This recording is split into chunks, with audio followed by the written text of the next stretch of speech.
Michael McGrory on Finn Valley FM. It is another Wednesday night here on Finn Valley FM. It is the 18th of December. We've just gone 3 minutes past 8. It's Michael McGrory with you for the next couple of hours, keeping you company right the way until 10 o'clock tonight. Coming up on the show, well, as I mentioned last week, it is a special show tonight. We are marking 50 years of Fanad United Football Club, and I'll be talking to a panel of guests to tell the story of the club from the beginning right through to the present day. Joining me will be Seamus McGrory, Patrick Sweeney, Eamon McConigley, Ollie Horgan, Martin McGonigle and Paddy Friel. They're all going to be joining me here over the next 2 hours on Finn Valley FM. We'll be hearing a lot of the stories about the glory days and all the successes down the years, and a few stories from behind the scenes, I'm sure, in the middle of it all. We'll also have updates from tonight's Carabao Cup quarter-finals, and we'll be keeping an eye on the World Darts Championship, the latest first-round action going on at Alexandra Palace.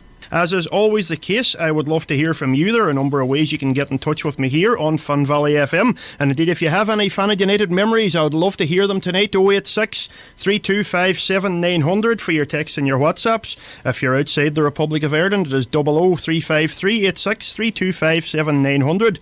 If you'd like to email the studio, the address you will need is studio@finvalleyfm.com. Right, time to kick things off on our Fanad United special, and my first two guests have been with the club since the very start. In fact, if I was to start talking about everything that these two gentlemen have done for the club, well, tonight's show would still be going on this time next year. Good evening, Seamus McGrory and Patrick Sweeney. Good evening, Michael. You're both very, very welcome. Now, I think we can't even begin to talk about Fanad United FC without first of all mentioning the man that started the whole thing. That, of course, is Father Michael Sweeney, and nobody is better qualified to talk about him or his contribution to the club, because for one of you, he's a brother, and for the other, he's a lifelong friend. So, Seamus, I'll come to you first. Can you put into words what Father Michael means to football in Fanad in general and to Fanad United in particular? Well, Father Michael, as Fanad United, that's the long and the short of it. He was the one that started the club. He had a great idea, and I don't know if he ever thought it would reach the heights it did. And for football in Donegal, he was one of the instigators of the Donegal League. He met a few people around the county and they started the league. And he was always a football fanatic, and I think everybody at this stage knows, apart from Fanad, where his loyalty lay when it come to football. And I think there's a story about a certain European Cup final. Oh yeah, that's a good one.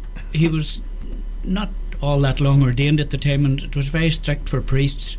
They had to get permission to go anywhere. So he went to the old bishop anyway, and he said could he get a couple of days off. He was going to the European Cup final in Lisbon. Oh, Lisbon, that's no problem at all. So he let him off, thought he was going to Lisbon and this country, and then of course he was in Portugal, and of course we are talking about the 1967 final where Celtic beat Inter Milan in Lisbon. And as a manager then, how would you describe him, because you've spent a lot of time with him in dressing rooms? He was absolutely fantastic. He could get people to believe they were the best in the world. He had this ability to handle people and get the best out of them, and he was always positive. It was always go out and enjoy yourself. He never restricted anybody. He encouraged them to express themselves. And funny, I was just actually talking to John McElwain as recently as last week about that, and he said he always, without ever affecting how his own team played, he could come up with ideas if he thought there was a danger man maybe in another team, without changing the whole system around, just maybe a wee positional tweak or something, get somebody to do a job on them, wee simple things like that. He was always a move ahead, or even in the middle of a game, if he saw a problem, he could change things around. Always the mark of a good manager. Patrick, there's an age-old debate in Fanad that I think is never going to be resolved, and that's what's the near side and what's the far side. Now, the reason I mention that is, in a way, that led to the formation of Fanad United, because there were two teams in Fanad, one from between the Waters, Ballyherian side, another from Trialoss side, and I believe you met regularly for games on a Sunday. Well, that was the only football was available to us. Ballyherian had 5 or 6 good players, so had we in Trialoss. And we used to go on a Sunday just to go for a match. We had bicycles, and that was the height of it. There was no minibus or anything else. And they came the following Sunday to Trialoss to play. And how competitive would them games have been? They were very competitive. I mean, there was fisticuffs in them as well. And Father Michael obviously saw this and he decided there was a very simple solution, and that was form one club, hence the name Fanad United. Was forming a club something he had been thinking about for long? I would say he had that in his mind for a long time. There was always a number of good players in the Ballyhearing, between the Waters area, the Dohertys and the Carrs and the Friels. They were and there would have been half a dozen of good players on the Fanad side and the Trial side, and he always wanted to put them together. And they started a mini league at one stage. I can't remember what year it was. There was a few teams in it.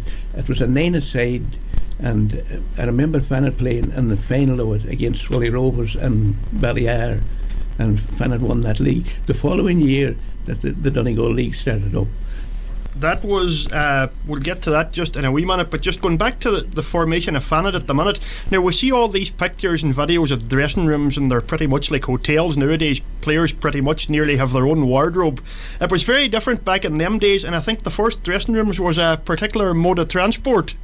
Yeah, it was a carriage, an old carriage of a train that I remember two tractors and 2 trailers taking it down from Portsalon. It was set up at Portsalon at one stage where the chalets are there now. It was accommodation, and he bought the two caravans, the 2 mobile homes for the value of taking them away. They were set up and Trial there, and they served the purpose for a good number of years until the community centre was built. And am I right in thinking there was actually no official committee for them first few years, just he delegated a few jobs here, there and everywhere? No, it would have been a few years later before there was ever a committee formed. He more or less designated jobs for everyone to do. So you went out and did whatever was to.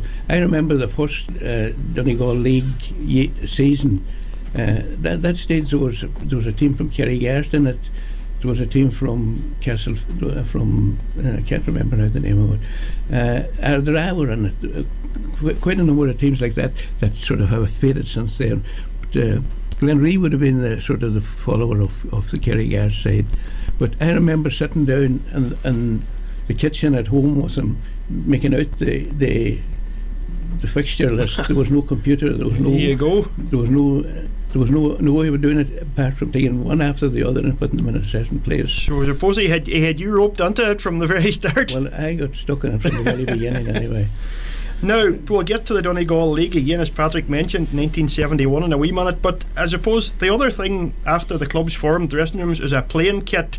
You've mentioned already about Father Michael's love of Celtic, but there's a story about the famous red and black stripes too, and Father Michael had a graph for another team, and that's how that came about. It was Manchester City, and our first rigs were sky blue, and the red and black was Manchester City's away colours, so that's how those 2 rigs came about.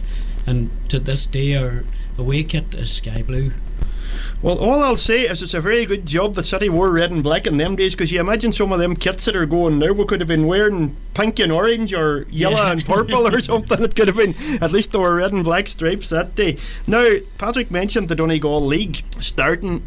You were runners up to Lifford Celtic in that inaugural season, but didn't have to wait too long to see silverware coming to Trial. 1973 was the first of that historic 3 in a row, and it was won mostly with a local side with a few from the surrounding areas. Aye, that's right. John Sweeney and James Duffy and Seamus Vaughan and Tommy Patton, the rest were from Fanad. And every time, I suppose, Patrick, we hear a discussion about players in Fanad, the same 2 names inevitably come up, and that's John McElwain and James Doherty, and that's for a very good reason. You would have seen both of them. How good were those 2? Yeah, they both had their own style of play. John McElwain was a laid-back player. James Doherty was a different player. He was all go. He was as good a midfielder as Fanad ever had, and could score goals. Well, McElwain would be at the back there, and he would just stroll around and stroking the ball and passing it. No problem to him at that stage. But it's difficult to say which of them were the best. The 2 of them, in my estimate, were the 2 best players I've seen coming out of Fanad. I think that is the common opinion from most people. Any other players for you in that first era that you would say stood out? Yeah, there was who I omitted was Aidan Kelly from Rathmullen. He was involved in that team. He was a brilliant player as well. But there was John Kerr and Sean Sweeney, and Sean Davis, who played professional football in England, played against them in summer cups, and he reckoned they were the best two centre backs he ever came across. Well, that's for somebody that's played professionally across the water, and saying something like that really tells you how good they were. We're going to take a wee word from our sponsors here on the show. We're with a Fanad United special here on Fun Valley FM. I'm talking to Patrick Sweeney and to Seamus McGrory, founder members of the club. We'll be joining them back again in a couple of minutes. First, a word from our sponsors here on Fun Valley FM. You are very welcome back to Fun Valley FM on this Wednesday night. It is the 18th of December. Michael with you until 10 o'clock. It is our Fanad United special. We're celebrating 50 years of the famous red and black stripes in Friel. And I should probably point out that the 50th anniversary was actually in 2020, but as with everything around that time, COVID intervened, and the celebrations for this 50th event are taking place now in a couple of weeks. We'll be hearing about that later on in the show. I'm joined at the minute by two of the founder members, Patrick Sweeney and Seamus McGrory. We've heard about the first team, winning the 3 in a row in the Donegal League, and I suppose things started with summer cups. And Seamus, I suppose the biggest and the most prestigious was the Buncrana Cup down in McGinn Park, and I mean that was a senior competition in all but name, because the cream of the League of Ireland and the Irish League would have appeared in that. Probably tells you how strong it was that Fanad went down with many good teams and only won it once, and that was 1984. But that was bittersweet, because sadly on the weekend of the final, tragedy struck. Yeah, the game was to be on the Sunday, and on the Friday night Pat Doohan was killed in a road crash, and he was our centre forward, and the game was put back. And ironically, Colin McGonigle was playing for Athlone Town at the time, and on the Sunday that the Cup was rescheduled, Colin was free, and he came up and he played and he scored 2 goals. There you go, and you won the game 2-1. Yeah. There you go. Well, now, you mentioned about League of Ireland players being in it. Would any other League of Ireland players have played for Fanad in that competition? Oh yeah, Jim Sheridan, Con McLaughlin, Michael O'Connor from Athlone, and then we had Brian McLaughlin from Celtic. He used to come to Glen on holidays, and tragically Brian died a few years ago. I tell you, that's serious standard of players. Now, the first time the club made its name on the national stage was 1979, and that was at youth level, the year that Fanad United became the first and as yet only team to win the FAA Youth Cup from Donegal. It was Father Michael was in charge. Patrick, that final was in Swally Park. You beat Shelbourne in the final. The first real historic day, I suppose, in the history of the club, when it was known on the national stage. Yeah, that was the beginning of a very good run for Fanad. A lot of those players that played in that youth side made the Fanad United team in the years to come in the Donegal League and the Ulster Senior League, and they were exceptional players, and they gave everything they had for that competition.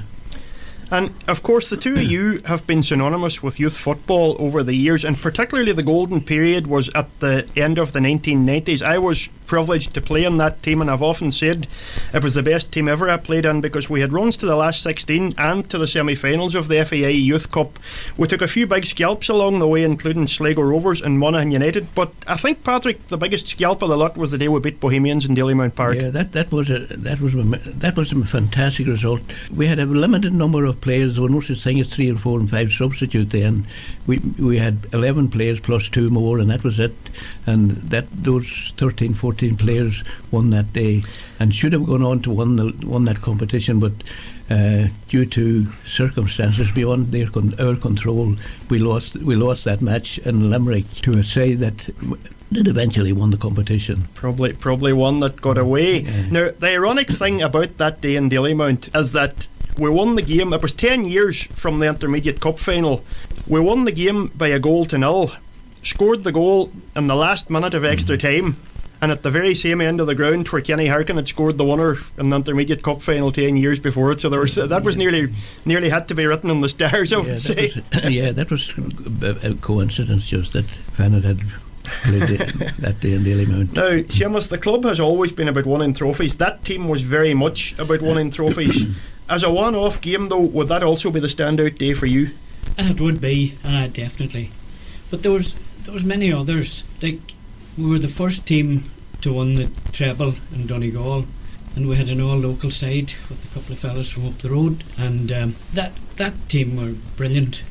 And like, there were different people from other teams that we played would come to you after the game and said, that's the best youth team they ever saw.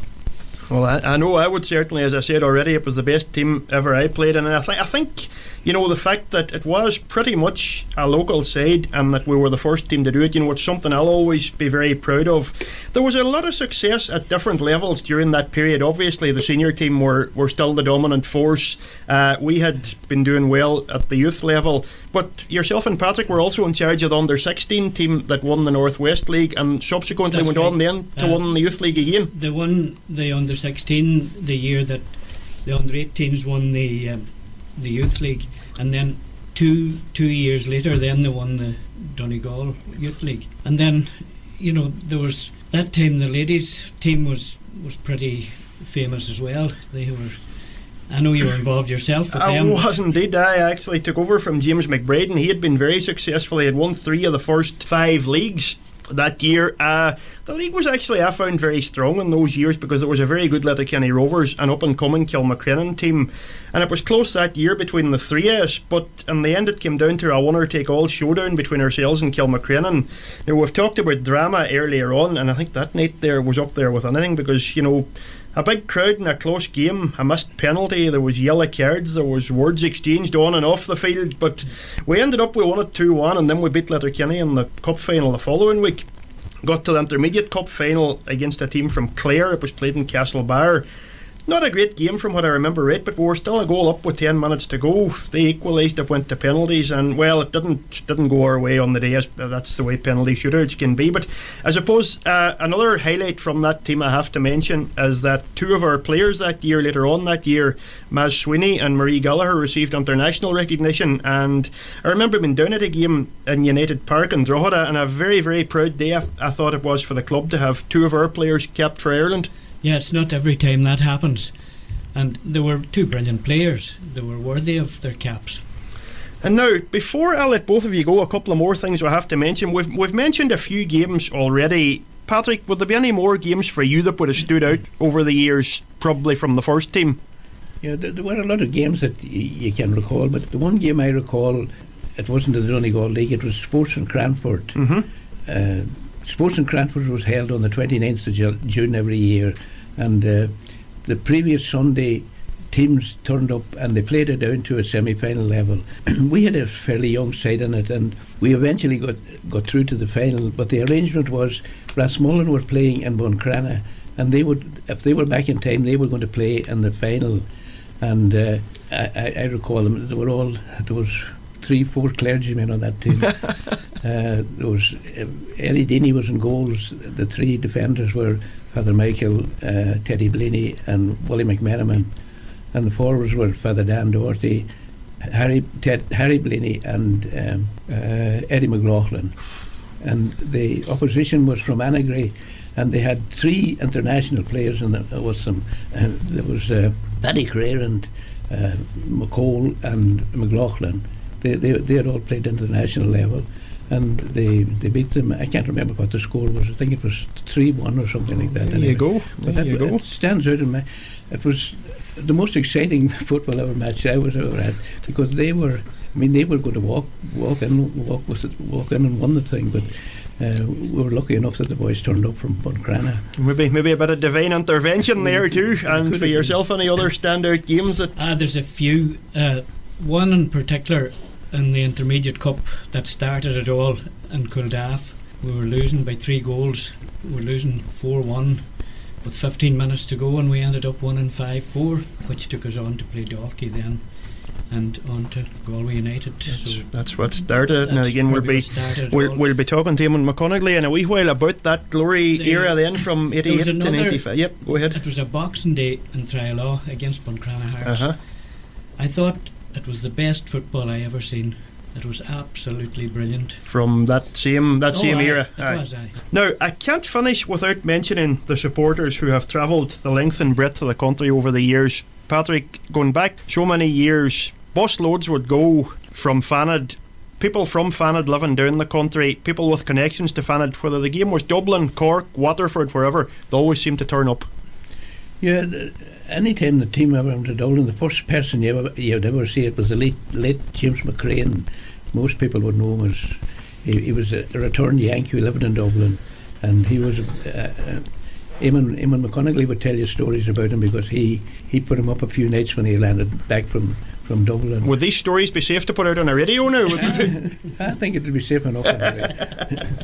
There were other players. You could mention a half a dozen more, but there were certain men like... Indeed, I remember James, and of course the other one that I remember too, and I would say he put a lot of people up in Dublin at the time, was the late Barney Kerr, who just passed away recently. There always would have been, it was kind of a home from home for if Fanad were away. Barney was always put people up too. I thought he was one I would have to make, but there were so many people, and I mean, I always remember growing up Fanad and Swilly. I mean, if the game was in Trialaw, half of Ramelton were down. If it was in Swilly Park, half of Fanad were in Ramelton. I mean, that great times. But gentlemen, I think we'll conclude it on that note. Can I thank you both very, very much for joining me tonight on this special show and for sharing your vast knowledge of the club with us here tonight. And I think it'd be very, very fitting also tonight, on behalf of everybody that's ever played for and been involved in any way with Fanad United, to say to both of you two men, thank you very much for your contribution to the club and for all you've done for everybody down the years. Thanks very much, Michael. Thanks for having us. Seamus McGrory and Patrick Sweeney, two of the founder members of Fanad United Football Club. Just checking a couple of the scores from the Carabao Cup. It is Southampton 0, Liverpool 1. Darwin Nunez has put Liverpool in front. Mateta has put Crystal Palace in front at Arsenal. They lead by 1-0. And Sandro Tonali has opened the scoring for Newcastle United against Brentford at St James's Park. It's our Fanad United special here on Fun Valley FM. We're going to take a word from our sponsors. Back in a couple of minutes' time, I'll be talking to former Fanad United player and manager Eamon McConigley. Michael McGrory on Finn Valley FM. You are welcome back to Fun Valley FM. It's just gone 8:30 on this Wednesday night. It is the 18th of December. It's our Fanad United 50th anniversary special. And just before we continue the talk on Fanad United, Newcastle have gone 2-0 up against Brentford in the League Cup. Sandro Tonali has got his second at St James's Park. And in the World Darts Championship, Jim Williams and Paulo Nebrida have gone to a deciding set. It's 2-2 at Alexandra Palace. 086 3257 900 for your texts and your WhatsApps. 00353 386 3257 900 from outside the Republic of Ireland. Studio at funvalleyfm.com for your emails. Now, my next guest on tonight's Fanad United special is a man who has had a 30-year association with the club as both player and manager, indeed combining both roles for a number of years. Eamon McConigley, you're very welcome along to the show. Thank you very much, Michael. We're going to talk specifically, Eamon, about the golden era from the start of the Ulster Senior League to the second Intermediate Cup triumph, but I want to kick it off by taking you back to the start of your own playing career. You made your debut as a teenager. What was it like coming into a dressing room with established players of the calibre mentioned earlier, James Doherty, Sean Sweeney, John Kerr? Well, it was daunting enough, but I was lucky enough that I was taken by Father Mick from the college as a sub. That time there was only one sub, so if anyone didn't turn up, I was always there to kind of help out and replace them. But I didn't have much to do in 1973, but I came into the team then in 74, and it was a fantastic team, a great team to play in, and I suppose the player that stands out for me would have been James Doherty at the time. And what really struck me about James was, me for a young person, if I made a run, I got the ball. It was simple as that. There was no such thing as holding it back or whatever. And you had John Doherty and John Kerr and fellas like that around you, and they were, helping you on and giving you advice as you were going along. So, they were all kind of a father figure to me when I started. As good a men as you could possibly hope to learn from. Now, you did establish yourself in the team, first of all in midfield before you moved to right back, and you went on to make your name and indeed made that number 2 jersey your own for so long. Yeah, well, I always loved right back, but Father Mick from his time at Falcara College with me, he had me playing sweeper, he had me playing middle of the field, he'd be playing right side of midfield, but funny enough, he never played me right back until we came to the Ulster Senior League, and he was signing me, and I said to him that I didn't want to be playing anywhere else anymore, only at right back. So he said that's fair enough, so that's what was agreed. So I just says, well, I'm going to hold on to what I have, so that was it. And the rest was history. Well, we're going to fast forward to 1984. You had played your part in the Donegal League One in teams, but as I say, we're going forward to 1984, and following James Doherty's departure as manager, you became player manager. How big a decision was that for you to take that job, and you still pretty much in your prime as a player? Yeah, it was quite daunting. I think Father Mick might have been the treasurer at Van Harps at the time, so there was nobody else putting themselves forward, so I took it on, and I didn't mind taking it on because, believe it or not, from my second year at Falcarra College, I was managing the class team. We always had a league at the end of the year, and I was nominated as manager, so I was always managing. So that part of it wasn't too bad.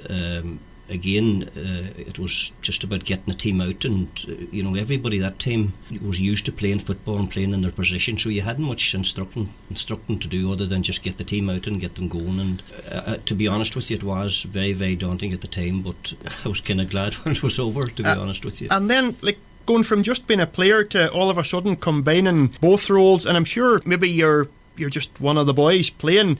Not easy, I'm sure, then having to go and tell somebody, maybe one of your mates, you're not playing this week, or that's not the nice side of the job. I know any manager has it, but when you're going from being a player to being player manager and having to do it, it's not an easy part of it. No, well, that time in the Donegal League, to be fair, we had a very, very limited amount of players, and we mostly would have that time. I think we'd moved up to 2 subs at that stage, so you didn't have many decisions to make because players were scarce that time, because a lot of fellas had gone up to Finn Park and stuff like that there. So,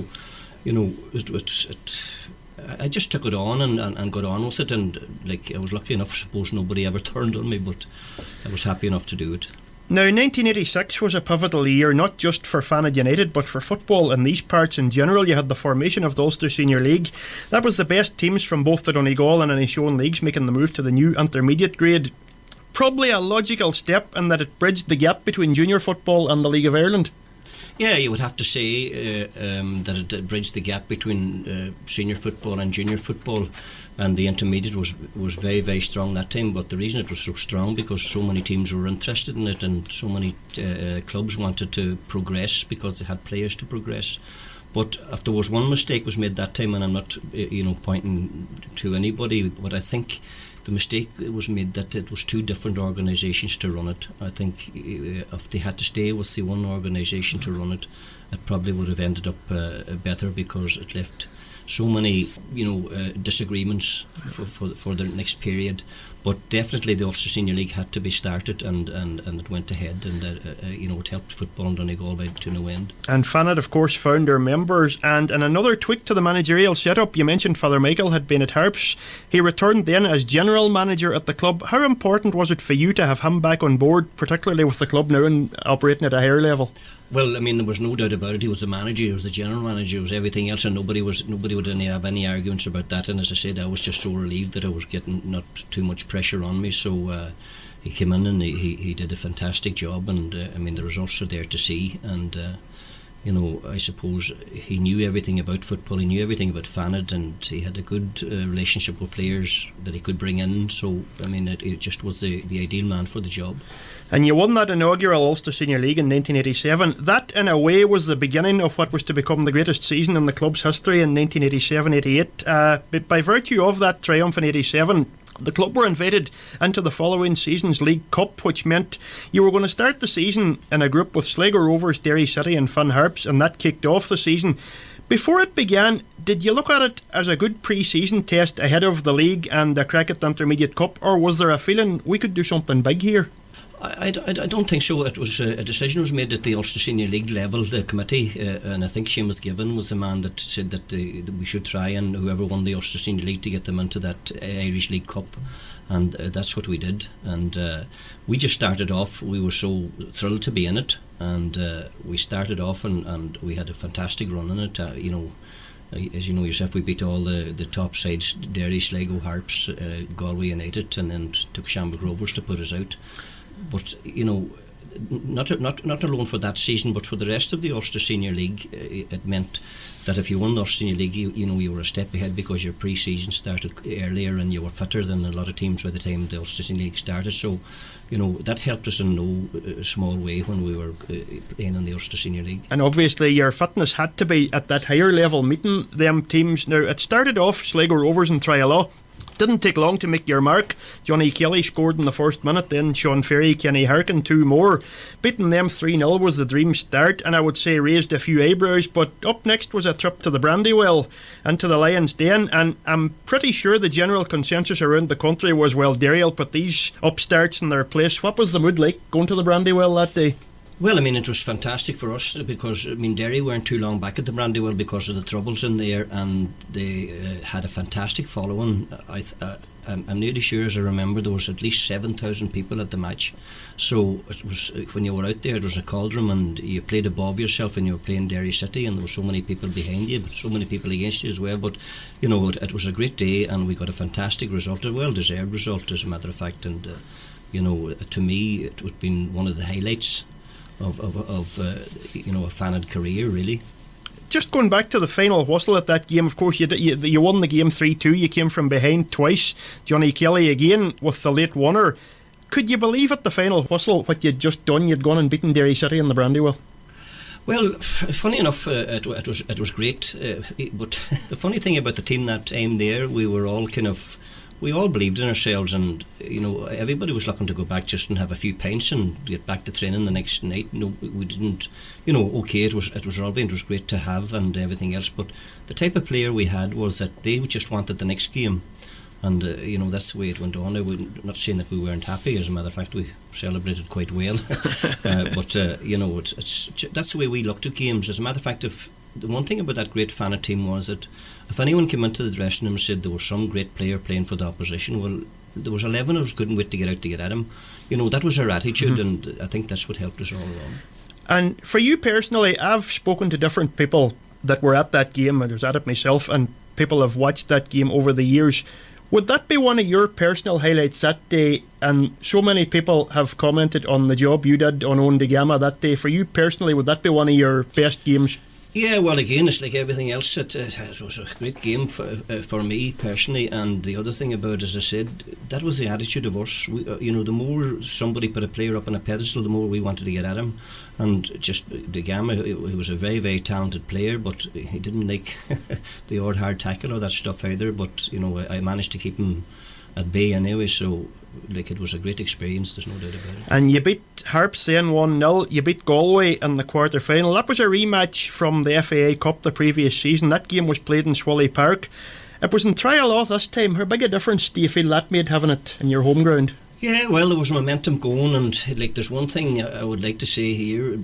You know, after I left Fanad, people will say, you know, did you miss the football and, you know, miss the camaraderie with the players? And that I did to a certain extent, but the thing I missed most of all was the supporters. The supporters were absolutely fantastic. One draw or lose, you know, they were on your side, and they were always behind you going into the next match no matter what. And you know, it was very, very encouraging, and I mean, a lot of people, that's why they wanted to play there, because they got so much encouragement from the supporters. And of course that next game then was the mighty Shamrock Rovers, maybe the best League of Ireland team that ever was. You held them well for the first half, but they scored either side at half time and took control. Mick Byrne then made it 3-0 before you took centre stage again yourself, picking up the ball inside your own half, a mazy run, and finishing with all the composure of a centre forward. What do you remember about that one? Yeah, it was I even surprised myself. I think I don't know, I just started off with the ball, and for whatever reason the Shamrock Rovers team seemed to open up in front of me. Everybody seemed to be saying, well, I'll get it, you take him, and in the end up nobody took me. So next thing I was at the edge of their defence, and I just played a ball through and I ran onto it, and the goalkeeper came out and I stuck it away, and it was, for me personally, it was one of the highlights of my career, and always will be. But you know, it was I was surprised that I wasn't taken out of it long before I got that far. You're listening to Fun Valley FM. I'm talking to Eamon McConigley, former Fanad United player and manager. We're going to take a quick word from our sponsors. We've heard about the League Cup run. We'll be talking to Eamon in a couple of minutes' time about the 2 intermediate cups. Stay with us, back in a couple of minutes on Fun Valley FM. You're welcome back to Fun Valley FM on this Wednesday night. We are talking to Eamon McConigley, former Fanad United player and manager. We've talked about the League Cup run at the start of 1987-88. Eamon, that, as I said, turned out to be the best season probably in the club's history. You retained the league, you beat Buncrana Hearts in the League Cup final. Not the only time Kenny Harkin got a winner in a final that year. You won the Top 4 Cup. The big one was the Intermediate Cup. It was never going to be easy, and that's how it proved that year. Milford took you to extra time in the first round. There was a trip to Cork. There was a replay won over Ballyfermot in Dublin in the semi-final. It's safe to say you earned your place in that final. Yeah, that's right. We had some tough matches now, there was no doubt about it. But I mean, if you're going to win the intermediate, you're going to have to be prepared for those tough matches. And we were really up for it. And I suppose the run in the League Cup that year had really prepared us well for it. So, like, it was tough going, but we got there in the end. Dalymount Park was the venue for the final. It was a showdown with the holders, Tramore Athletic from Cork, who had won it a few times. Game was goalless after 90 minutes, and the highlight of the first period was a world-class save from Bosco Gallagher. And then an extra time, a minute from the end of extra time, everybody was set for a replay in Cork, and then, just let me get this here, this happened. Michael O'Donnell, can he get across into the box? He can indeed. Not a good header from McGregor. However, Sullivan gets there. Barry McGowan once again strong in the air. Leahy's clearance is blocked by Charlie McGeever. Only comes to McConigley. McConigley knocks it forward to McElwain. McElwain's free inside the box. Good clearance from McElwain. Kenny Hargan's there, and there's the goal. There's the goal that's going to win the Intermediate Cup for Fanad United. A lovely ball forward by Eamon McConigley. John McElwain. I don't think I need to ask what that moment and that day means to you and everybody associated with the club. Yeah, that's right. It's first time ever to win the intermediate, and we were all up for it. And the funny thing about it, you're talking. We talked about it in the dressing room beforehand.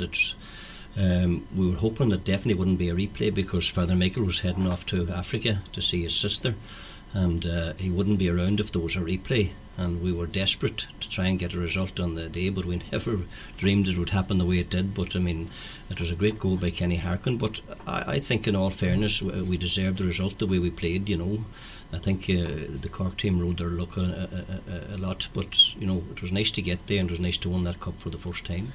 Now, that was a senior team in all but name, and there was serious League of Ireland experience, and I think you only have to look at the bench that day in Dalymount to see how strong it was.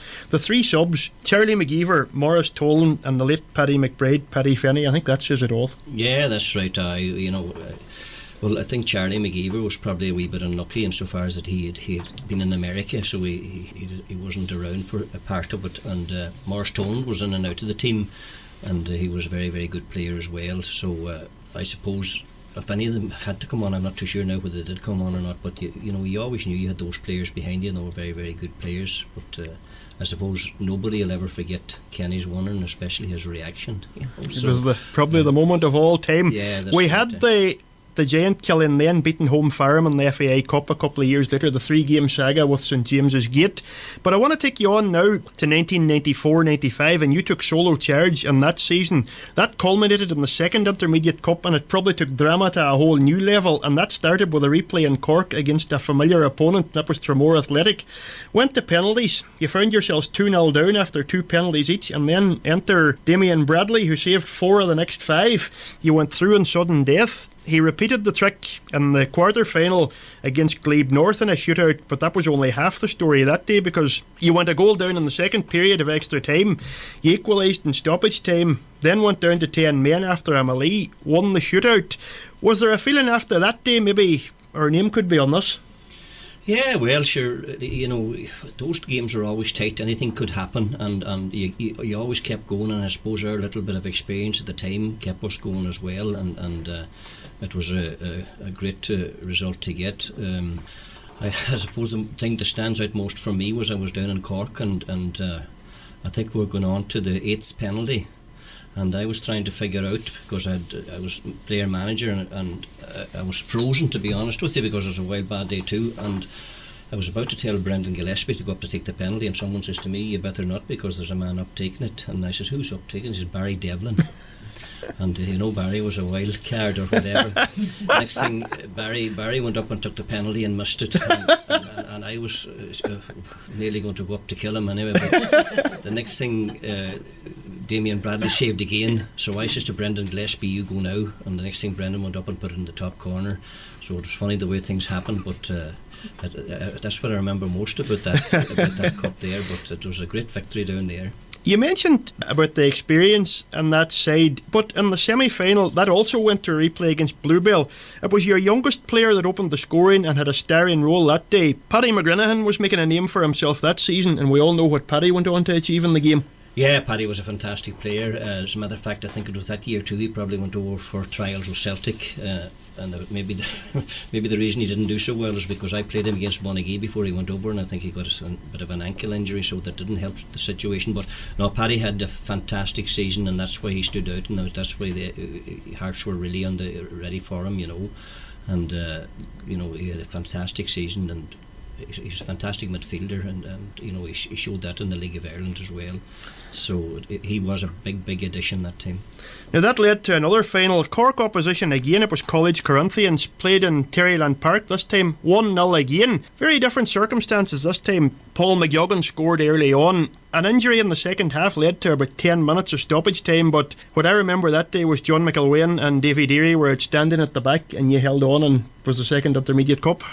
Yeah, that's right, our backs were against the wall, but you talk now about David Deary and John McElwain and centre halves, but I mean, of John McElwain and David Deary were playing now, I would say they'll be commanding any money they wanted to play on any team in the League of Ireland especially. That's how good they were, and I suppose I was instrumental, not that to bring John McElwain back to centre half, because Patrick mentioned earlier that he liked to stroke the ball about and everything else. Well, he would be too comfortable sometimes in the middle of the field, but he was never a good man to train or run, but his ability on the ball and his strength in the air and everything else, I thought he was always made for centre half. And then, but Davy Deary, who had played in the North senior football there, two of those players, they were just brushing fellas off. They were never under pressure at any time, and it was one of the reasons definitely we won the match down in Galway. And you reached another final then the following year. This time it wasn't to be in Tolka Park. Wayside Celtic beating you by 1-0 on a wet day in Tolka Park. It was a funny day. I suppose maybe, I don't know whether I should tell the story or not, but at the end of the day, Damien Bradley had broken a bone in his leg at the start of the season, and our match before the match in Dublin, I decided I would play him in Trialoch. Damien Bradley played, and unfortunately he made a bad mistake to give away the goal. Like anyone can, I'm not running them down or anything, anybody can make that mistake, but it just shows you the way things go. You need to be on top of your game and well settled at all times to play, especially in that game. But to lose it, going two finals in a row, it wasn't nice, but at the same time, the fact that we won it the year before helped to break the sadness. I don't think I would envy any man having to make a choice between them two goalkeepers, because they were just on a different level, the two of them. I was lucky enough to play along with both of them for a short period, and honestly they were two different goalkeepers, but two absolutely brilliant goalkeepers. Yeah, I would have to say that, Michael, honestly. And I was so lucky when I was managing at Fanad that I never had a bad keeper. And I think that's probably why we won as much as we did, because we always seemed to have a good keeper, and a good goalkeeper is priceless, as you know. Half the battle. So, yep. I have the highest respect for Damien Bradley and Bosco. There's no doubt about that. But in talking in that way, the hardest job I had to do then was that after that final, it was to dismantle a team, and these were boys that I played with, and I had to try and bring in a younger team. And I was lucky enough that Patrick had some very, very fantastic young fellas, and there was a lot of them about. So we managed to have a good team that time. Now you remained at the helm until 2004. You won, I think it was 3 more league titles. Did you feel then, after 30 years at the club, it was the right time to step away? Well, the breakdown to that was, I said, Patrick had a very, very good under-18 team, and there was a lot of players there, and I suppose, I don't know, Patrick remembers, I went to training one night in Trialoch, and we had 26 players for training, and Trialoch was rock hard, and that's hard to believe. And Patrick says to me, he says, as far as I know, the tide's out. He says, we'll go down there, and Patrick and myself went down with the 2 cars, and we trained. And we had a good night's training, even though Patrick nearly lost the car, because I put him out at the edge of the tide. But anyways, cutting along, so those players there, those young fellas there, wanted to play. They were so interested, and there was no such thing as going home because the ground was hard or anything else. They went down to play down there, and a lot of people ask me, what was your greatest achievement in football? Well, my greatest achievement that time was I managed to get Fanad United second in the league. I didn't want it. And at one stage the oldest player I had was 23. So moving on then, why did I leave Fanad? I felt at the time that first of all, there was a peace process coming in, which meant that work wasn't that easy to get away from. I was driving a patrol car nearly 8 hours, and then I was stepping into my own car and come from Carrigan's to Fanad, or to Kenny to Fanad, and always late and always driving on. And at one stage somebody said to me that really kind of shook me a bit, I suppose, that you'll end up dying in a car because you're in it so often. And I mean, if you wanted any proof of that, ask Davy Deary. I mean, he sat on with me. I don't know how he ever did for most of the times, because it's not that I was a speed merchant, but I was always late and always trying to make it up. And if I give you an idea, and we'll say 95, 96 or 98, you could go to Fanad in 25 minutes. But by the time 2004 came, it was taking you 45 minutes, and I thought to myself, I can't do this any longer. And that was the only reason, one and only reason I left. And I didn't intend to go back to football, because I was doing well at golf, and I wanted to go and spend a bit of time with golf. And the man I blame for it all, and I still blame him, and I don't know whether to like him or dislike him, is Richie Kelly. I had a notion you were going to say that. Richie Kelly never left my door. He never, and it ended up, it got as bad as there would be 3 in the delegation used to come to the house in Letterkenny, and that used to drive the wife mental. So at the end of the day, I said to myself, right, I'll just go back and help you out. But as it transpired, I loved my time there and everything else, but it was the reason I went back. And then the Kenny Rovers came in, they had an under-21 team, and I thought, well, let's just take me out of the Ulster Senior League altogether, that type of thing. So I went to them, and that was, different people might think differently, but that was the way I was. It was just that I couldn't keep up the tempo. If you wanted to keep Fanad at the top, you had to give it your all. And just lastly, Eamon, how would you sum up your time at Fanad United?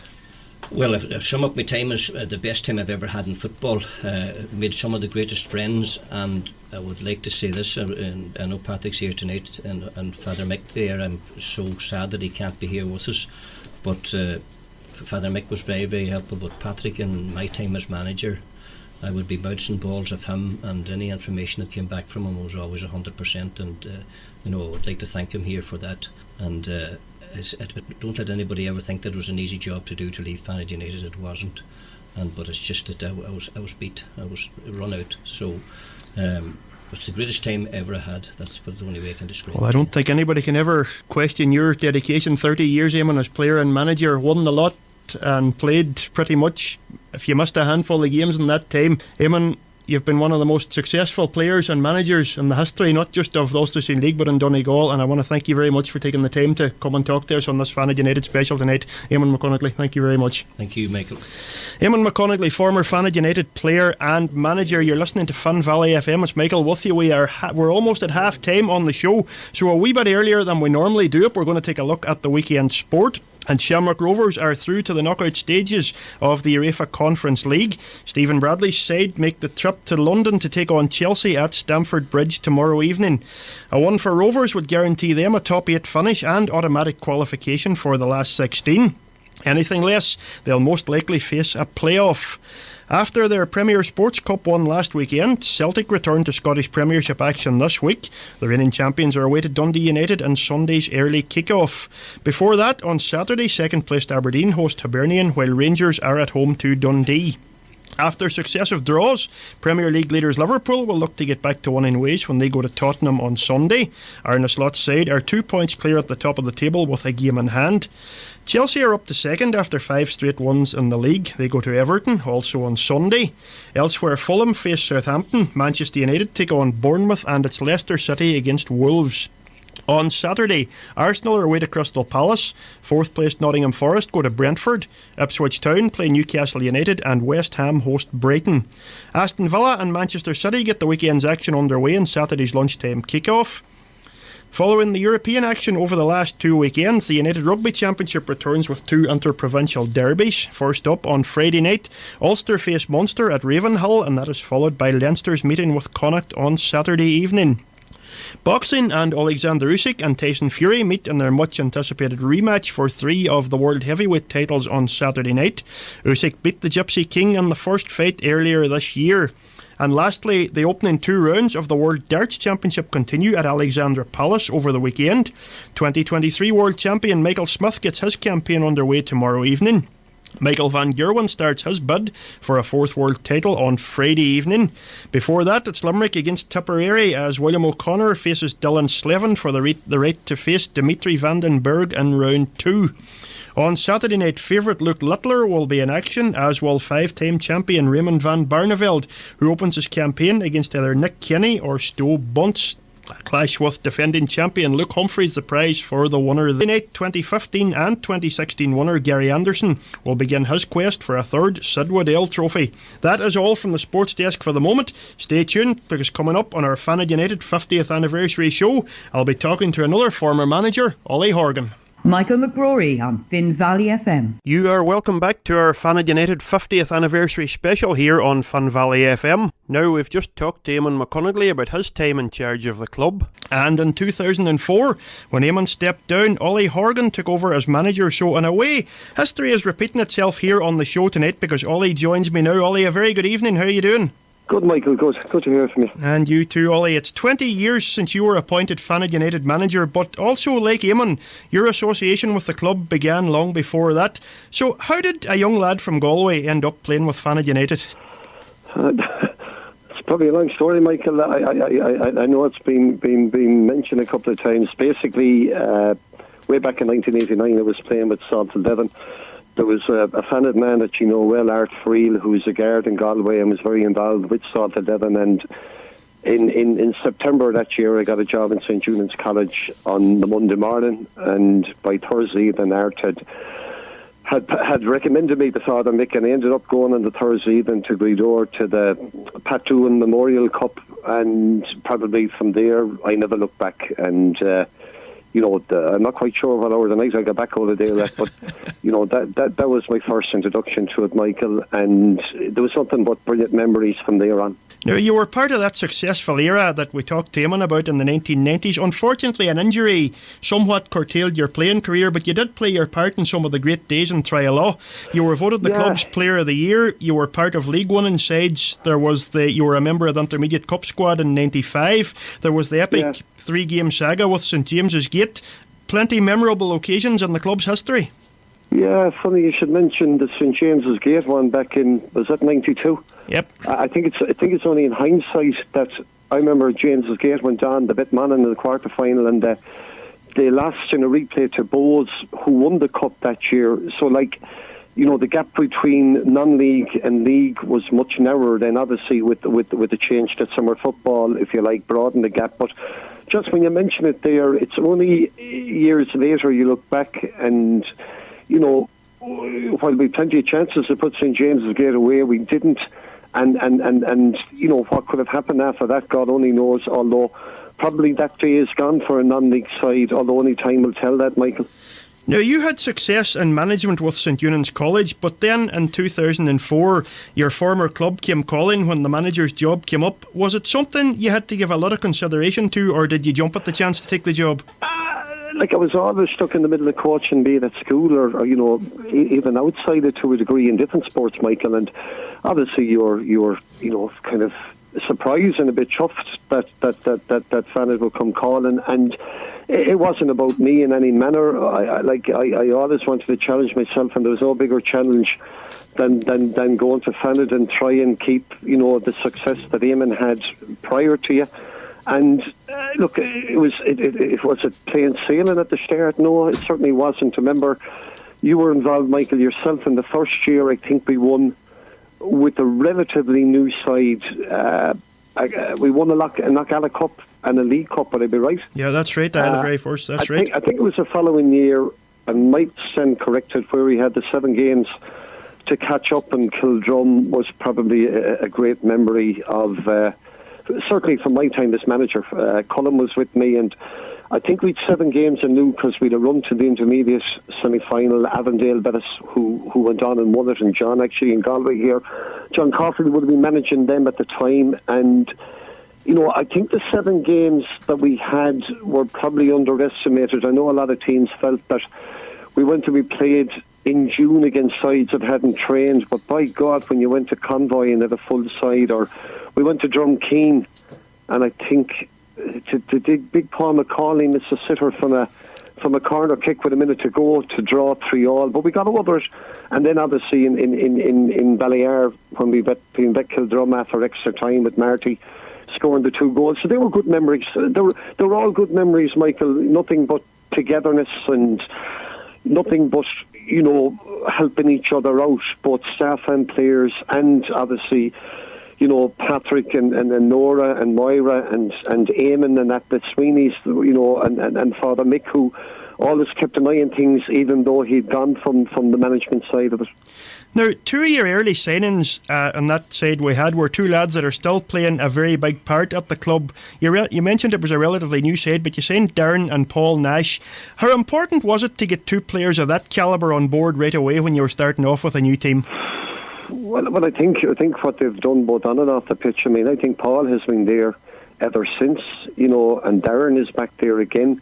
You're after summarising it yourself what they gave us players, and probably more difficult as coaches and mentors and that. But you also have to look at Arthur, that was captain of a league winning side, who has, I'm gone now. I think I'm gone 11 years. Am I 12 years? And Arthur has been there since through thick and thin, and he's carried on that togetherness and drive and core values, along with Paul and Darren that you mentioned, and many, many more, Michael, as well. And it's easy to do it in the good days. It's not as easy in the more difficult days, but to be fair to them, they've stuck it from thick and thin. And probably someone I should mention through all those days was, both as a player and as a manager, would have been Tommy Harkin, who was by my side the whole way along with Cullum. Tommy came with me to Finn Harps, but the amount of work Tommy did on scene work. I remember we went into the 8 championship.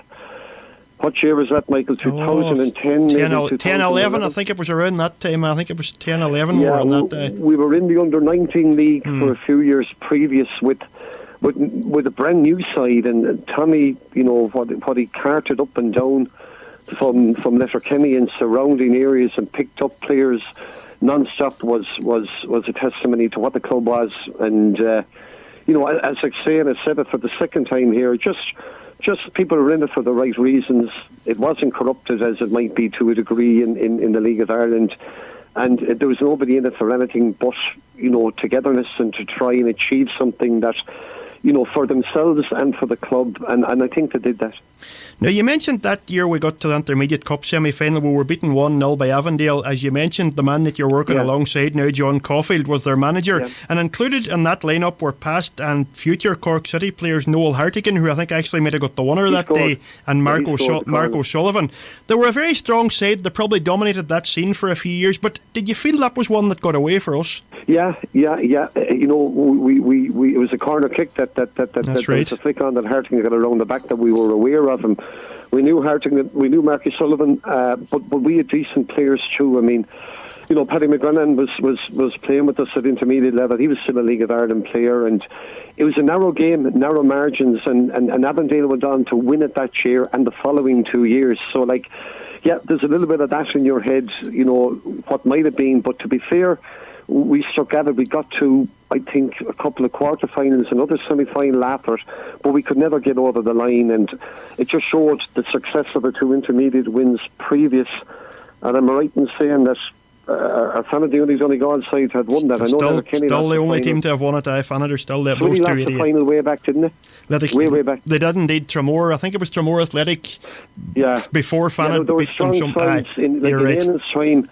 Tramore, Rockmount, Wayside, they were dominant and difficult. I remember mentioning when Eamon was managing, we won the intermediate in '95 in Galway against Fergus McGrady's College Corinthians. Paul McGogan scored. Right. But the following year we went to Talca Park to play a Wayside, and we lost them very narrowly. Probably shouldn't have lost it, and we never actually got back to it, if that made sense. We kind of, I felt, it might come around fairly often, but it doesn't. And it's a very difficult competition to win, as the Donegal clubs know, now in hindsight, albeit there's no intermediate league there anymore, Michael. Now, you mentioned that run and the runs we got to the 2 domestic cup finals that year too. It left that crazy situation where we had 7 games to play. We were 21 points behind and we needed to win the whole lot to force a playoff. There was drama that night too. As you said, we went a goal down and Marty got the winner in extra time. A goal good enough to win any competition anywhere. But for me, looking back and being involved in that, I always felt what stood to us, maybe you would disagree, but we never looked at we have 6-1 or we have 5-1. They came so close. It was Tuesday, Thursday, Sunday, whatever. We just thought, right, who's next? Where are we playing next? And we took it one game at a time till we got to Ballyer that night. Yeah, I kind of addressed it earlier on, Michael, there. I mean, a lot of clubs from the outside looked at us who were playing, sides off-season. Well, let me tell you, the sides that were put out, it was like summer cups for them. They were probably better than the sides that they had Sunday after Sunday during the winter, if that made sense. And I remember going to Convoy. We won 2-1 very, very narrowly. And, any of those, you drop a point and that was you gone. But there was huge togetherness in it. And had we not won the 7 games, I don't think anyone would have been critical or blaming anyone, but they did. And it was testimony of, as I said for the third time, just the core values and togetherness that group and club had before my time and still have now after my time, Michael. Now, you moved on to Finn Harps in 2013. You're now with Galway United. But how important were those 9 years in Trialoft for you in terms of experience and, as opposed, preparation for League of Ireland management? Well, as Mickey Funson said to me, he says, probably if I didn't have the education on and off the pitch in Fanad, that I never have stuck the decade in Finn Harps. I mean, like you're talking about, it doesn't always happen, Michael. I remember many meetings in the upper senior league meetings that were heated. Some were very good, and the likes of Patrick, he stood for the club, and there were sometimes I was 100% right, sometimes I might have been 100% wrong, but Patrick stood with us and with what the club was about, and that doesn't always happen, Michael. Rest assured, it did to a huge extent after that when I went to Finn Harps, but it didn't in its last year with one or two individuals. But that's something that should never be forgotten. I remember when you touch on that. I remember the year I went into Finn Harps, 2013. 13, yep. 13, 14. I remember, and I've no problem in saying this, and I'm not being critical of anyone, but there wasn't jerseys there from the previous year for the pre-season, and it just showed the connection with the Sweeneys and with Fanad. There was Anne Kelly in the shop there, had jerseys for sale, the away kit. She had about 20 of them there, and they weren't numbered. I remember going to Sean Sweeney and Martin, who you know well. He numbered them, gave them back to me, and I remember John Campbell, the secretary at the time, going into McElhenney's buying 25 green socks to match the away kit that we had, and that's what we went with in pre-season.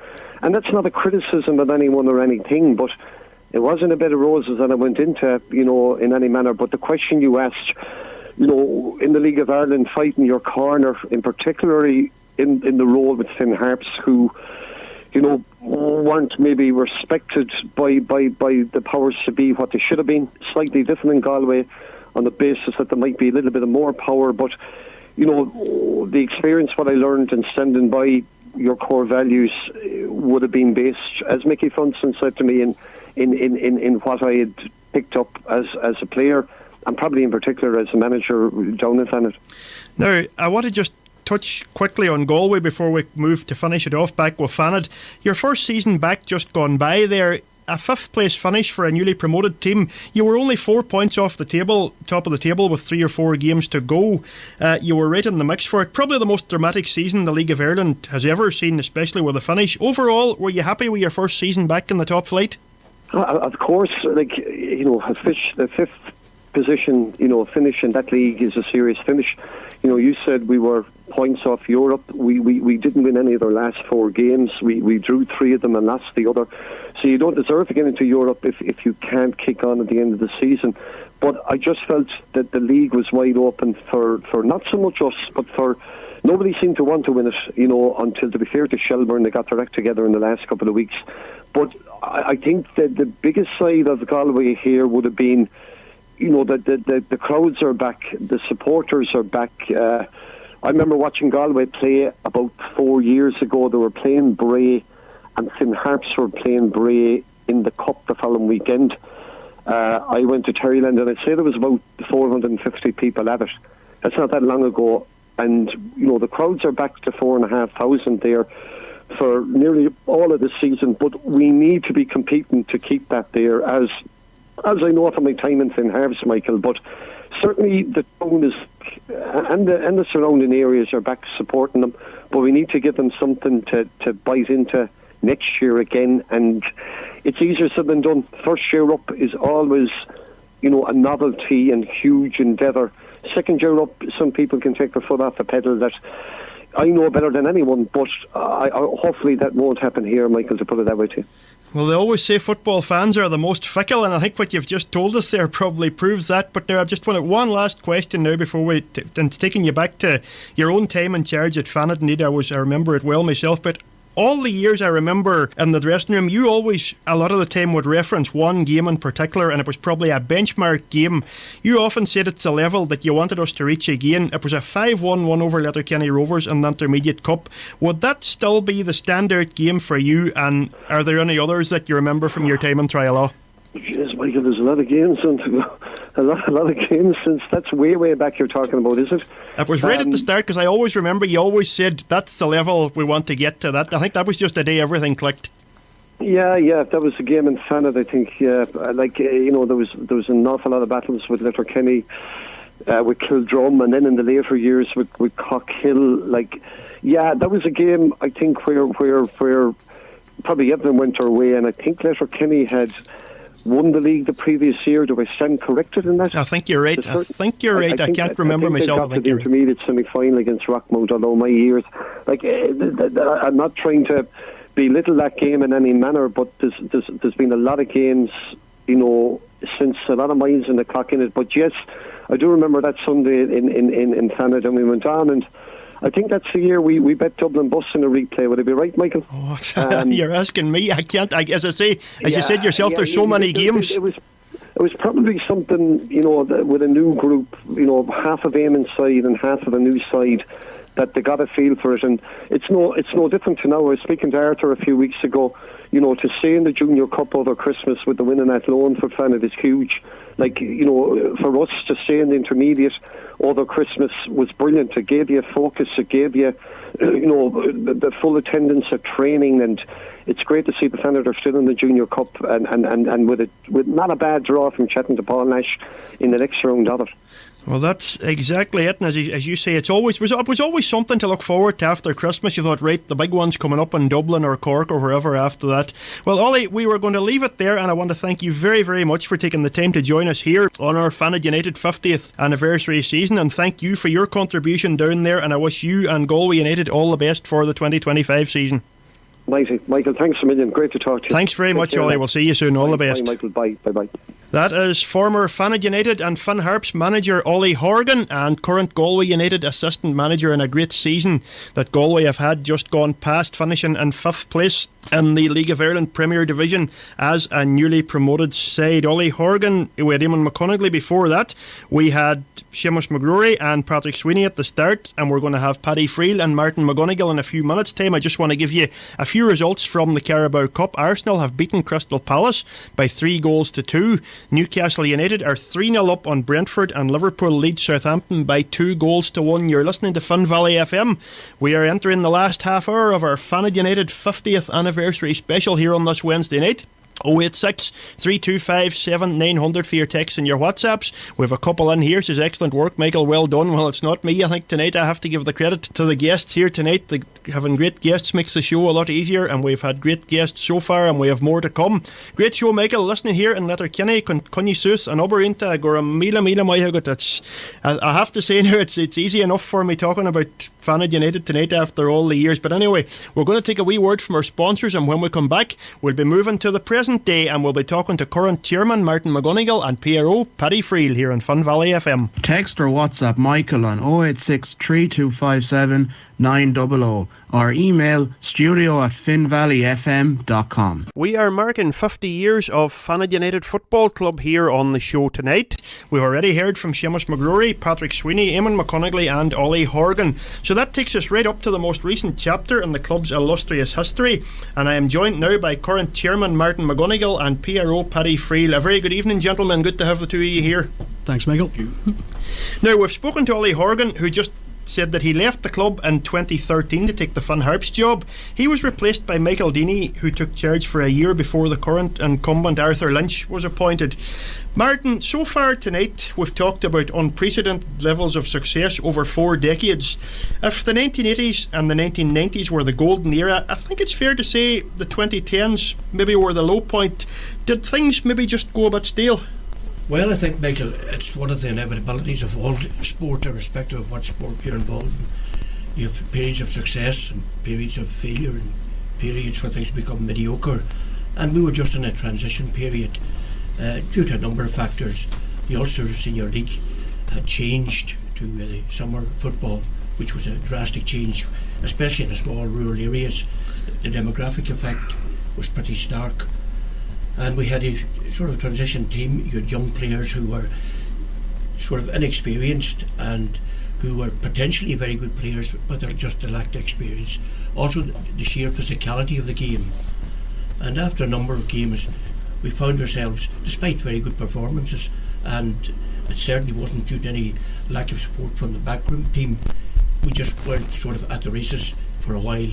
Now, inevitably players were going to become demoralised and the club would become demoralised, and at the end of the day we had to look at the thing realistically and see where we are and reassess. Now, the league itself had begun to suffer with the number of teams falling all the time. The club kept going, but then 5 years ago you made the decision to withdraw from intermediate football to return to the Donegal League. Given all the history and the success we've talked about at that level, how big or how difficult a decision was that? Well, without a shadow of doubt, it was a major issue of debate at the time. But the one thing about the committee and everybody behind the team, who were always, we talked earlier about the incredible support irrespective of what was happening in the club. And we sat down and we were realistic and we were honest about it. And we looked at the options. And we were fit to sort of distance ourselves from all the successes, brilliant as they were, and realised that this was a new ball game. And we're fit to look at it completely objectively. The heart wasn't ruled. And we just took over, and the decision was made quite quickly, and it was a unanimous decision in the end that in the overall context it was a thing to do. We also were aware of the fact that the Ulster Senior League was slipping. There was a sense that it was on the way out, despite valiant efforts by people to sustain it, that in the long term it wasn't sustainable, and that maybe this was the right time for us to go. Now, as history has proven, it did collapse. We don't take any pride out of that, but there was an inevitability about it, and we got out just earlier than other clubs. Paddy, it's ultimately proved to be the right decision to move back to the Donegal League, and with what has transpired since, as Martin mentioned, with the demise of the Senior League, do you feel maybe it gave Fanad a head start on the rest? I think it did, Michael, because when we made the decision, now the season before we left the Ulster Senior League, Arthur and Paul and Paddy put on great work that summer, tried to get a squad together, and it just became inevitable that we weren't going to be competitive enough. But to their credit, the majority of them boys, even when we said we're going back to the Donegal League, they said we're staying with you.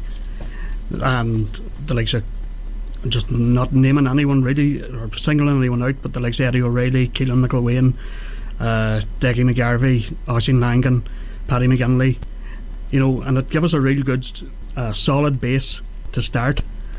And the first season we were put into the first division, and talk about, you could nearly call it a local division, because there was ourselves, Kerrykeel, Rathmullen, Swilly, Mulford and Cranford, all in the one division. So it was, you're talking 10 derbies out of all your games. And then you had I think it was Gidor United, Rafo and St Catherine's. And that first season, back in the first division, we went head to head with St Catherine's the whole season. A very, very good St Catherine's team. And inevitably it came down to the second last game of the season.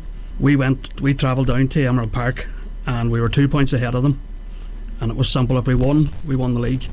Any other hang-out, it went to the last game of the season. And I still to this day say it's one of the most entertaining games I was ever at. It was just end to end, the whole game, and everyone down there was saying it was such an absolute cracking game. And as he does, usually, Eddie O'Reilly stepped up in the 92nd minute and buried the winner. And we won the First Division. And I think that definitely gave us a great base to go into the Premier Division. And I was told by a local journalist that it was a long, long time since anyone had won the First Division and gone into the Premier and won it. There's that word drama again, Eddie getting the goal. You probably, the fact you mentioned that Arthur had managed to maintain most of the squad, you probably might have been among the favourites given that you had players from the Ulster Senior League. But again, last minute stoppage time, and Eddie O'Reilly, as you said, as he does, comes up with a winner. And as we're talking all night about drama, that was just another instalment. It was an incredible day, like, and great celebrations on the way home. And as I said, it gave us a great base to go into the Premier Division. And actually, when we got into the Premier Division, a lot of local boys came back to us. Shamey Nanny, Friel, fantastic defender.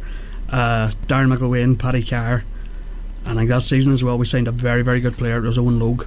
He came in from Institute, another local lad. He was playing with Institute in the north.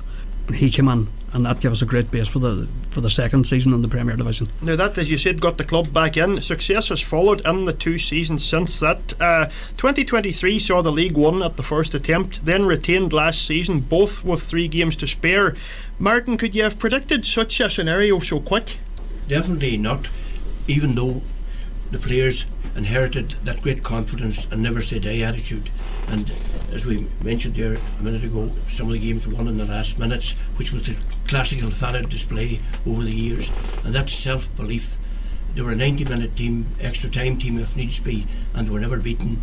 And they continued that, and that philosophy stood to them. Every match they played was like a cup final. You were the team having come out of the Ulster Senior League, and you were the team with a big reputation.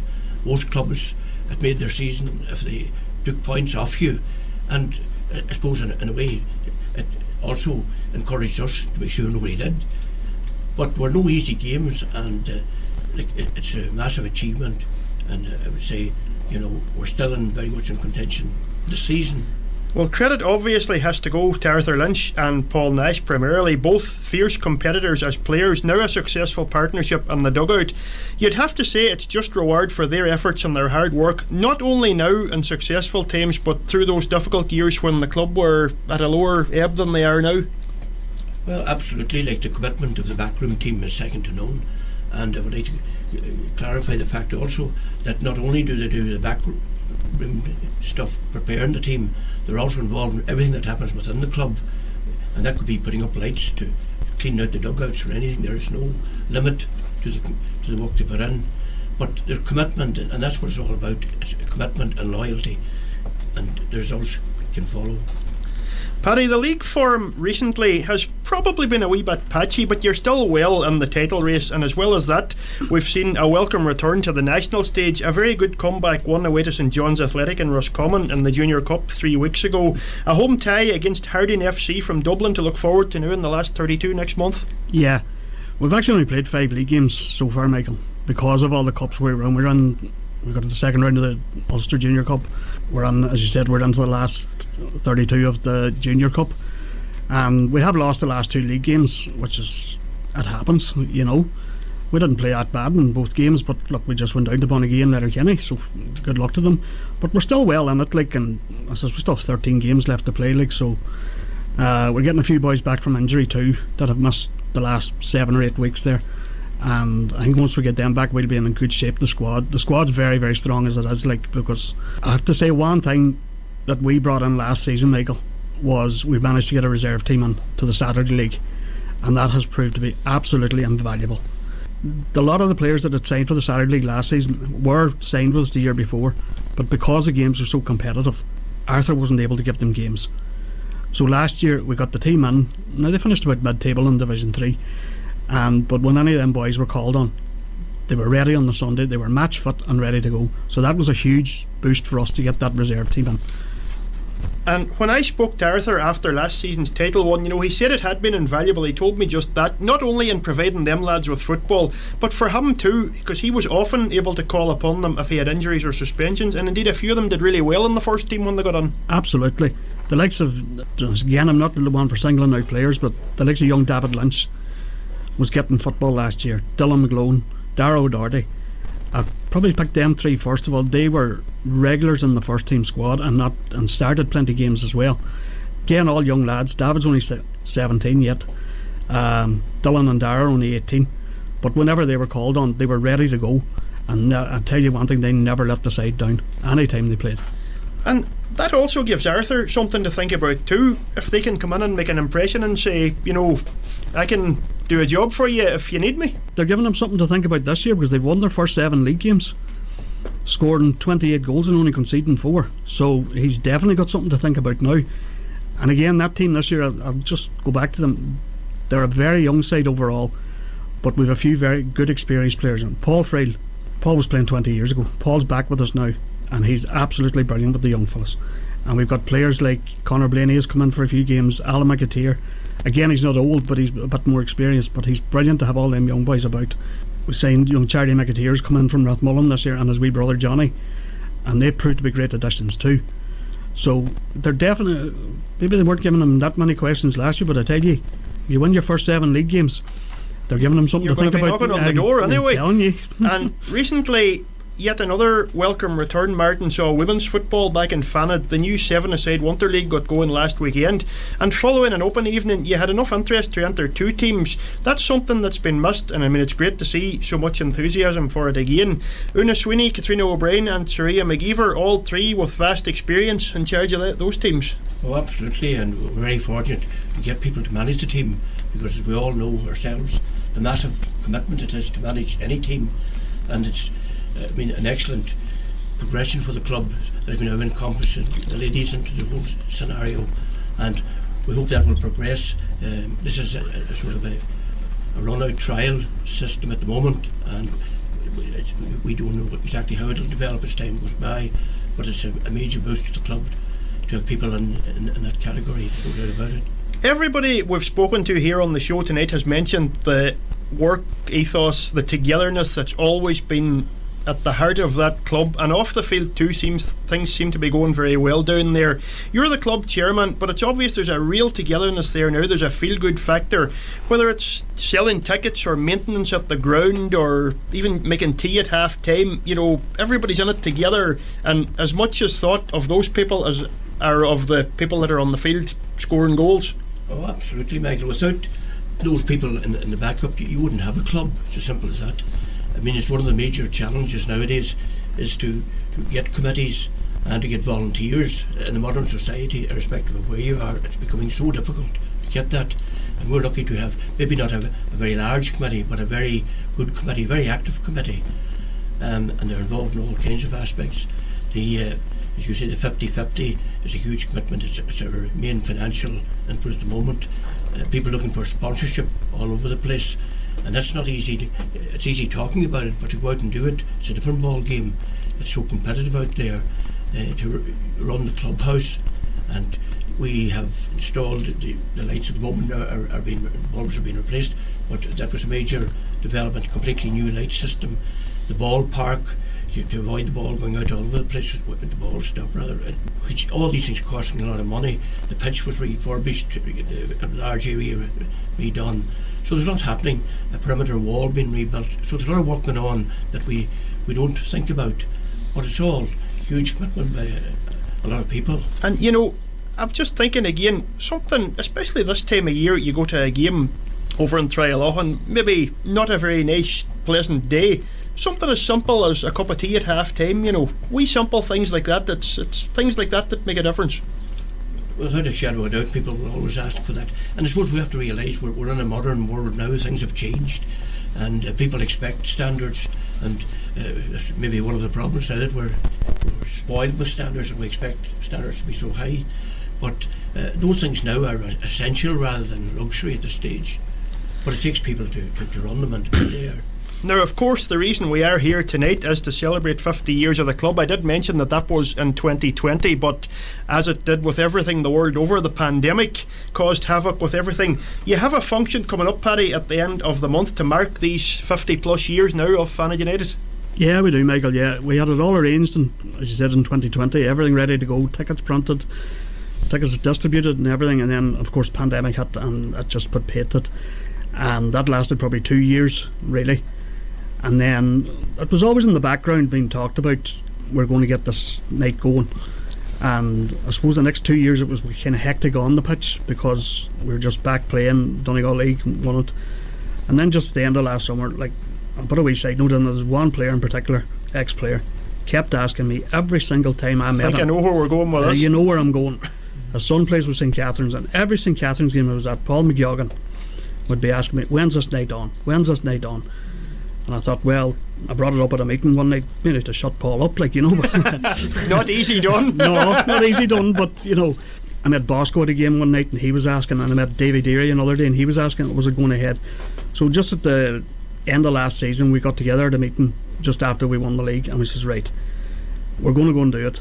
And we picked out a few dates. We thought getting around Christmas, could be few people home for the holidays and all, and it'll be a good thing to get it going again. And we settled on the 29th, Sunday the 29th of December in the Silver Tassie. And on the night there's going to be a meal. Declan Kerr is going to be compere for the evening, and then afterwards is going to be Shane Friel is going to be DJing until late. And tickets cost €35, and they can be got from any member, any club member, or from the Silver Tassie directly as well. And is there a deadline, a cut-off point for ordering tickets if anybody wants to go? Yeah, Michael, we would preferably, if people could let us know if they're going before next Monday. It still gives, because it'll give us time to get the Tassie numbers exactly. Now, they don't have to pay for the tickets on the spot. We'll be setting up on the night, and we will be distributing and getting people to pay for tickets on the night. But we would really appreciate it if anyone's going. Just let us know and we'll put tickets away for you, no problem at all. Definitely something to look forward to, and hopefully, and by the way, Mr. McGonigle, if you're listening, you're an absolute legend, scoring the winner in Galway. That will never definitely something to look forward to, as I said. Hopefully a chance for people to reunite, catch up and reminisce on the great days of the past. Now, I've asked everybody here tonight for their standout games over the years, so I'm not going to leave you two out. Martin, I'll come to you first. In all your years involved with Fanad United, what are the games that stand out for you? The first intermediate cup would have to be a standout, and this astonishing victory in Derry in the Brandy Well. I mean, the media were almost hysterical after the following day. The result shocked everybody, even though a lot of people were always suspicious of Fanad, and it was always a fear factor that you never know what they were going to turn up with or what would happen. But at the same time, given the pedigree of player you were playing against, and the expectation after Derry being out of the scene for a while, it was one of the shocks of the campaigns, there's no question about it. You just said there people often feared coming to Fanad and had their doubts. I actually remember the great Ray Tracy, the time he was managing, I think it was Shamrock Rovers, and I know the FAI Cup draw was on. We were in it one of them years. It might even been the Bray Wanderers year, I can't remember. It was going back anyway, but I remember it was when you got the draw on the radio, and I think they drew Bows or Pats, so it was a big Dublin derby anyway. And he was asked about it afterward, and this is a tough one. He says, I think we would rather play what we're used to rather than unknown and going up to Fanad or somewhere like that, and that just probably backs up what you're saying there, Martin. Paddy, for yourself, your standout games over the years? Yeah, Michael, you probably go back to Derry as well, but I was only 87, I was only 12 at the time. I probably didn't appreciate it at the time how big an achievement it was, so I would tend to pick out a game further on when I was a bit older, and the one that really stands out for me is Bray Wanderers. Bray were top of the first division, runaway leaders of the first division, hadn't been beaten at home in any competition all season, and we went up there and beat them 4-0. And anyone at the game, you were at the game yourself, it's no exaggeration, it should have been 7, if not 8 at least. Like, I don't know how many times Kenny Harkin went through in the second half and managed to not only lob the keeper but lob the bar. I remember that, him going clean through and missing, but he done his bit that day anyway, but it was a fantastic performance. And unfortunately, for some reason, RTE didn't bother sending a camera down to it, which is a real pity. The same as when we beat Home Farm, and I remember the Home Farm game very well too, where two future Finn Harps managers actually managed to get themselves sent off, Ollie and Charlie McGeever. And again, there was no cameras there that day, and we beat Home Farm 2-0 with 9 men. So that one kind of sticks out with me too, but I would have to go with Bray myself. because I was older and I appreciated it more. I'm just realising here now, you could be a marked man on the Tassie that date, because that's the two men that have scored the winners in the intermediate, and you're picking on them here now, Kenny and Hey, they Giogi. deserve it. They deserve it. But you mentioned that home Farm game too, and there's another man, great man for goals in big games. He got two that day, he got two in Bray, and that was George Greer. Very underrated striker. Absolutely brilliant striker. Him and Colin, especially when they got together, were an absolutely unbelievable partnership. If one didn't score, the other did, and you'd be guaranteed they were getting 15-20 goals a season each, like. And if you got that on your side, you've a chance of winning everything, like, you know. Well, lads, we are going to leave it on that note. Martin McGonigle, Paddy Friel, club chip. Paddy, sorry, just before we go, just give us that details again of the function just one more time before you... Yeah, it's on the Silver Tassie Hotel on Sunday the 29th of December. Tickets are available from any club member. Also, they're available from the Silver Tassie, and they cost €35. It starts at 7 o'clock, the meal's at 7 o'clock, but we'll probably be there from probably 5, half 5, distributing tickets if anyone wants. And it says we would really appreciate it if people let us know if they're going, and we'll put tickets away for them, no problem at all, and they can collect and pay for them on the night. Sounds good, and that is definitely something to look forward to. Well, lads, I want to thank you both very much for taking the time to come up here and talk to me on this very special show. I wish you both well with the function, and indeed I wish the club well for the rest of the season. Thanks, Michael. Thank you very much, lads. Martin McGonigle and Paddy Friel completing our lineup of guests on this very special show where we're celebrating 50 years of Fanad United Football Club. We'll be back with a roundup of tonight's results in the last part of the show in a couple of minutes' time. First, a word from our sponsors. Michael McGrory on Finn Valley FM. Michael O'Donnell, can he get across into the box? He can indeed. Not a good header from McGregor. However, Sullivan gets there. Barry McGowan once again. Strong in the air. Leahy's clearance is blocked by Charlie McGeever. Only comes to McConigley. McConigley knocks it forward to McElwain. McElwain's free inside the box. Good clears from McElwain. Kenny Hargan's there, and there's the goal! There's the goal that's going to win the Intermediate Cup for Fanad United. A lovely ball forward by Eamon McConigley. John McElwain. Well, I had to play it one more time. It's a special show tonight. It's 50 plus years of Fanad United Football Club. I think we had to play the greatest moment in the club's history again. Kenny Harkin's never to be forgotten winner in the last minute of extra time in Dalymount Park in 1988 in the Intermediate Cup final. Hello to Mickey's listening in. Great evening on Fun Valley Radio, having great memories of the matches, the crowds, the players. Well done, Michael, on the radio, and best wishes to Fanad on their 50th anniversary dinner, and that comes from Mickey, and it's thank you very much and delighted to hear you've enjoyed the show. Right, that is it for another night here on Fun Valley FM, and indeed for this year. I'll be off next Wednesday night as it is Christmas Day, but I will be back with you, that is the plan, on New Year's night, where we'll do it all over again between the hours of 8 and 10 o'clock. I want to thank very specially my guests here tonight on the Fanad United 50th anniversary special: Seamus McGrory, Patrick Sweeney, Eamon McConigley, Ollie Horgan, Martin McGonigle and Paddy Friel. Thanks everybody for listening. It's a away from me, Michael McGrory on Finn Valley FM.